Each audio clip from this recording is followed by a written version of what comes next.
And then there was light.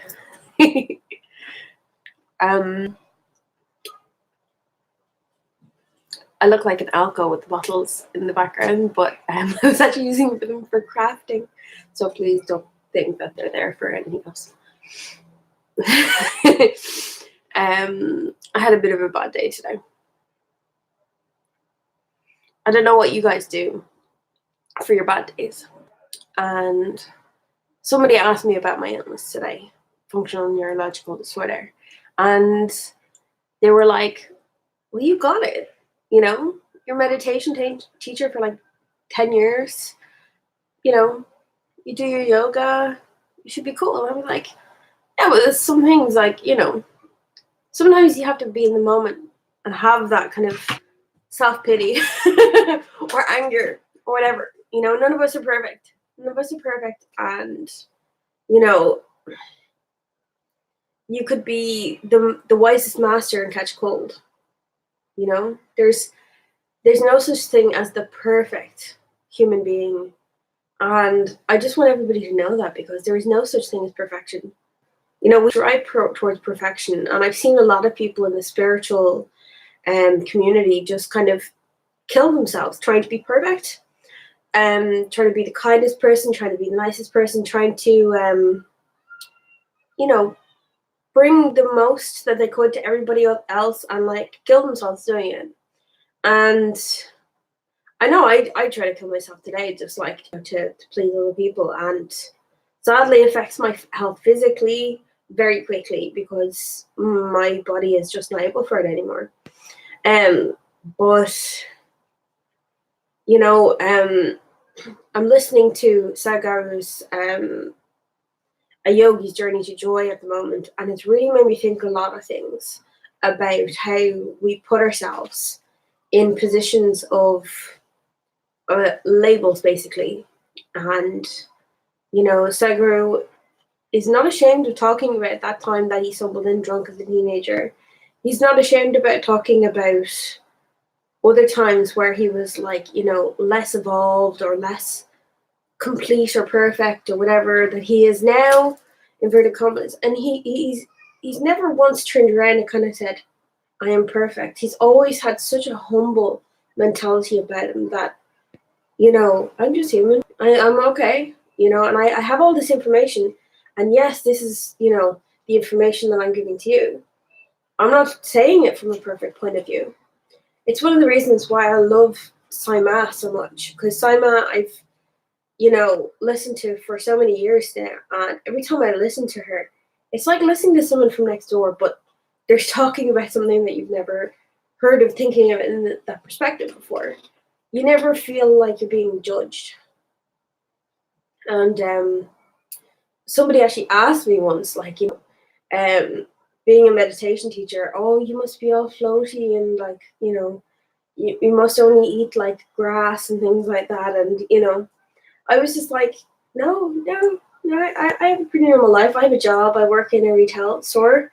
I have family. I still have fights with family and friends. I, you know, have my days when I'm sick. I have PMS like every woman. Well, maybe not, maybe yes. But again, you know, there's no such thing as perfection. And I always say to my students who start off with me, when do I get happy? Like, is not the thing to go into meditation with it in your mind. You always say to yourself, like, that's happy is an unachievable goal. You know, when you're at the start, when you're, especially if you have like things like depression, anxiety, happy is unattainable because it's a word that realistically, socially, we have a label for it. We say, okay, when you've got it made, when you have your house, your dog, your cat, your dog, you know, your children, your white picket fence, blah, blah, blah. So therefore, you're happy, 100%. There you go, bing, you're happy. And then in mindfulness, spirituality, you know, lots of different religions, your happiness is when you let go of the material, when you're content with yourself, when you're able to not worry so much about what other people think. And that's attaining happiness too, in a certain sort of way. And then individually, we all have our own specific attainments to what happiness is. I know I was really happy going back to work. And I was happy being able to go, I'm still strong. Even though I kind of wasn't really at the start, I was still very sick. And I think it's okay to kind of go, I'm not happy yet to the where place I want to be. I think putting a label on it, like, this particular destination, generally a bad idea, because I think the path changes us. And when the path changes, we get very confused and upset when it changes because we have put so much attention and energy into it going this way. And when it goes off this way, we're like, oh, I've planned everything around it going this way. So now everything, all your plans are screwed and you have to reorganize everything. And it's just like mentally, maybe even financially, you're preparing for something in a specific way. And it's too much of a burden to put on yourself. We put too much burdens on ourselves at the start. And, I always kind of wonder, like, if someone came up to me on a bad day and I was giving out or, using F word or whatever, I was always wonder if someone would come up to me and say, but you're a meditation teacher. And I'd be like, yeah, so I know how to use the word fuck. I know how to have those moments and have my bad moments. I think the best explanation I had was I was explaining to people in work how I meditate in my room. And I was talking about like meditating when you're living with other people because I knew that those guys shared houses and stuff like that. And I was like, meditating at home with my family can be stressful at times because they will open the door and just barge in. And there's a no lock policy in my home because of, family members passed away in a fire a few years ago. So my family are paranoid about locks on the door. So there was never any sense of privacy. But at the same time, there was an open door policy. So, like, if anyone wanted to talk, that was always there as well, which was also nice, I saw other people didn't have that because they kind of locked out their doors and barred themselves away from their family. So, but again, my I was complaining about how my mother would walk in during my meditations and they were like, oh, what would you do? And I said, I'd throw my shoe at her. And they were like, what? They were like, oh my God, you threw your shoe. That's like so unmindful of you. And I was like, actually, in the moment, it's very mindful because I'm expressing exactly what I am without ego. And I'm being exactly where I am. I'm just going, in that moment, I wanted to throw my shoe. I didn't think I wanted to throw my shoe at her for any particular reason. I was just in the moment where I decided to react and I threw my shoe. And I know it was frustrating to have my meditation disturbed halfway through, especially when you tell people I'm meditating, don't disturb me. But at the same time, if I just sat there and went, oh, I'm okay, and gritted my teeth, where does that anger go? It stays in me. So I was saying to them basically, I'm not exactly going to go out and start beating people in the street with a baseball bat. What I'm saying is that our strive for perfection sometimes leads us to not even reacting on a daily basis to things that, sometimes we got to let ourselves slide. You don't have to be 100% all of the time. You can still have your moments or stand up for yourself if you need to be. I've seen people go, I'm not talking back to you because I decided to disengage in this conversation. I mean, in many situations, this works. And in some it doesn't, where sometimes people do actually have to genuinely stick up for themselves and say something, but they say, but I'm being spiritual. I have done this. I have sat back and kept my mouth shut about a lot of things. And surprisingly, once or twice when I actually did come out with things and actually stand up for myself, like in a work situation recently, I instantly stood up for myself in a situation. And at first everyone was like, don't do that. What's the new assistant manager? That's terrible. I said, no, I actually just, I laid it out and I just said, like, look, at the end of the day, I'm not happy with the situation. And I said to her, like, look, I'm sorry if I'm seeming a bit emotional right now, but this is important to me because I really take my job seriously. And she didn't respond very well. And everyone was like, oh, you shouldn't have said anything. Now, this is a few months later after I said this. And now pretty much everybody on my team and work has said the same thing to her about being unhappy about the situation at work. And one person is leaving, another person is thinking of leaving. And I wonder if more people had stood up for themselves, that people wouldn't like have to leave their jobs, or people wouldn't have to, Because I find that like the people who actually did stand up for themselves, she doesn't focus on them as much. Whereas the people who didn't stand up for themselves, it was like you could see that they were less happy basically. And there's being mindful and choosing your ethics as well. Like your own personal ethics has to be a certain amount of take care of others, but also take care of yourself. Otherwise, we wouldn't have a job because, the job industry at the moment is horrific. Someone turned to me one day in work and said, are you happy with the fact that they sell feather pillows in your work? This is part of an animal's body that was ripped off them. This is cruel. And I said, to be honest, I didn't even think about it in that way. I've been a vegetarian since I was born, but the woman didn't know that. And I'm a Green Party member. I am totally an advocate for animal rights. I was horrified at the thought of it, and I said, "Yeah, it actually does make me feel uncomfortable." And she said, "What are you going to do about it?" And I said, sometimes you have to say to yourself, like, will I put my job at risk by bringing this up, or will this be something that I can bring up maybe at a later stage when I'm more comfortable in my position? And I just said to her, yeah, I know, and I know how you feel, and it sucks. And I had to just walk away because I knew in that moment I had only been working there a few weeks in that job. I knew I had to say, not yet. I know I'm very, um, I'm very guided in my timing. Whereas, like, if somebody says to me, leave that situation, I won't leave until I know. And it's not a thing of stubbornness. It's just literally, I will stand up and just walk, and that's it. That situation is closed. So you have to trust that inner gut, that inner instinct, and trust yourself. And I think basically what I'm trying to say today is that I think a lot of people really are hard on themselves. And I think that is one of the biggest problems in this world at the moment. How cruel and how unkind we are to ourselves. And it's something that I have desperately had to learn myself over the few years that I've been teaching and learning. And I did a course last week with Manjula Katragada, and I trained in the Akashic Records healing, which was absolutely fascinating. And I was sick for about 2 days. It obviously cleared up something, but I just felt this thing lift off me over the last week. And I was definitely treating myself so harshly. And I'm so grateful for the healing, and I'm so grateful for the tutorial. Manjula was a brilliant teacher. She teaches online. If you want to find her on Facebook, she's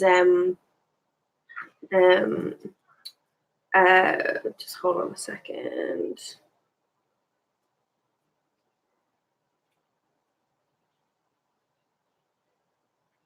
Experience Healing, and she's based in Washington at the moment, but she was in Ireland before that. So she can do video conferences online as well, and she does. I actually trained in Reiki with her, and we've been kind of going on this path beside each other for a long time, where she's released books on Hay House and stuff like that. I taught her how to do angel readings. She ended up releasing her own pack of angel cards for kids. I'm just so proud. And whenever I see anyone that I've taught in any way go and, ascend into a higher, plane of understanding, I'm just like, I'm so like, this is a gift that I got to share. I'm really happy about it. And Manjula, was a great teacher. She was very compassionate. She taught me a lot of really interesting things. And I think over the next few weeks, some of the videos I'm going to do aren't going to be as structured. I'm still going to do the essential oils with your daily mudra, because I do think it's helpful to learn new things, because I think we get stuck. And the majority of the problem with a lot of people who come to my meditation classes are that they can't meditate in a certain way. So I think learning new ways to meditate is really important, and trying new things, new healing techniques. I know myself, trying to heal some parts of my soul and my body have taken years. And, I've tried everything from essential oils, Reiki, Seigyan, shamanism, now the Akashic Records, spiritual healing, sound healing. It goes on so long. Like, if you could see all the certificates I have, it's unreal. But I am one of those people where I will never stop learning. I will never stop healing. And I always think that once I learn something new, I want to pass it on to somebody else. I want to give this information out. And that's why I love the idea of doing the video blog, because first of all, it gets me out of my fear of going out onto YouTube. But it also gets me into the zone of just teaching, what needs to be said. And I think the biggest thing for this week, whatever energy shifts are going on this week, I really feel that it's a big cleanse this week. I've talked to a few other people and they felt this darkness lift off their shoulders, this depression, this anxiety, this self-hate. And this is a shift that's happening definitely at the moment. And we got to look at ourselves and say, how we're talking about ourselves. Are you making sly jokes about yourself to other people, like, oh, I'm stupid, I'm silly? NLP really showed me how I talk about myself and how to look at it differently. And, I really think that, like, working on yourself is not just something that people who are spiritual need to do, people who meditate. Everybody will benefit from it. Everybody. I also got like a new device. I got a new gadget. So this is for my seizures. This is called a brain link. So basically, you put it on your head, and you hook up an app to it, basically. And what it is it's actually an EEG that actually scans your brainwaves. So you can see two different types of brainwaves, and there's meditation apps and everything that link up with it, which is great. You can buy this on Amazon as well. It's called BrainLink. And basically what it does is it shows your meditation levels, and it also shows your concentration. And I actually have seen my levels of concentration get better over the days that I've been using it, and actually it'll track your progress as well, which is amazing. So again, this is really out of my comfort zone because I'm so used to doing meditation in like a certain way. Like, I mean, I learned to meditate in the car, when I'm talking to people, in the park. But this is like technology and meditation. It's amazing. So the first time I heard about it, I was like, I gotta get this. I gotta explore this because this is like next level shit for meditation. Okay, imagine if we could like bring technology into our yoga and our meditation and to optimize it. And again, at the end of the day, like tracking your concentration is a huge benefit of meditation, because when you actually meditate, it balances the left and right brain. And basically what it does is it increases your cognitive thought processes by about 80-90%, depending on how powerful your meditation was, obviously.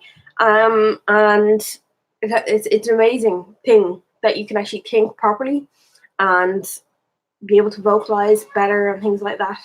Now, I know as I'm saying that I'm having trouble speaking, that is my illness,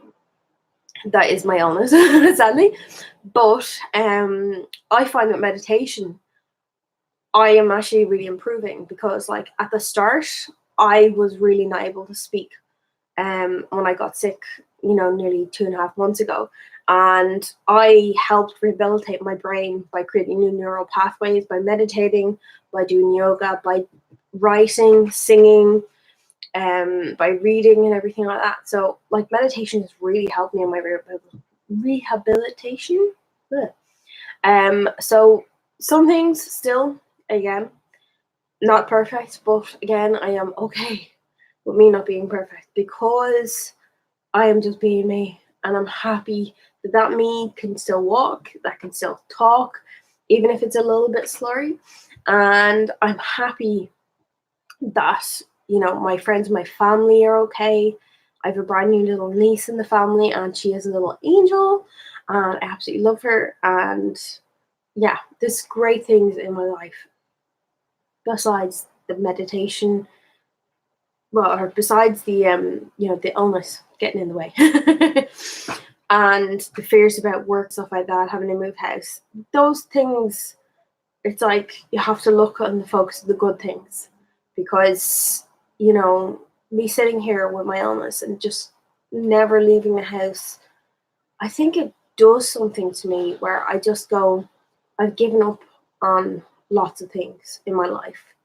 I could just see myself just giving up on everything. And I was like, no, I don't want to do this. Not out of fear of perfection, but it was just this inner drive of no. It was like much bigger than that, you know. But okay, I've talked for nearly 20 minutes, so maybe I should go. But I'm gonna have a few more of these like talks with you about like working on yourself and just looking at yourself. There is really good practice that is it's hard to do, and I'm going to recommend it. It's the mirror test, as I call it.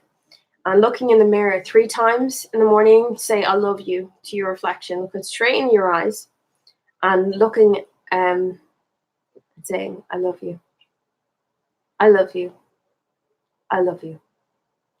And yeah, it's difficult when you start out, but after a while, you're like, "I love you," and it's just so much easier. You get to the point where you actually start meaning it, because if you say things 3 times, our brain repetitiveness, when you say things 3 times, it gets into your brain, it gets into your brain, it gets into your brain. When you practice every day, if you say, okay, say for instance, broccoli tastes horrible every day, eventually you're going to stop eating broccoli because you're just like, broccoli is horrible. You convince yourself. Okay, so how are you going to convince yourself today that you love you, that you're okay with you at your current level of progression, at your current state, your current level of meditation, your current level of life in general? Are you okay with that? You should be, because you're you. You're here. There's no one else that you're competing against. That's just you. So just be happy. I love you. I love you. I love you. Try it. And namaste. And have a good evening.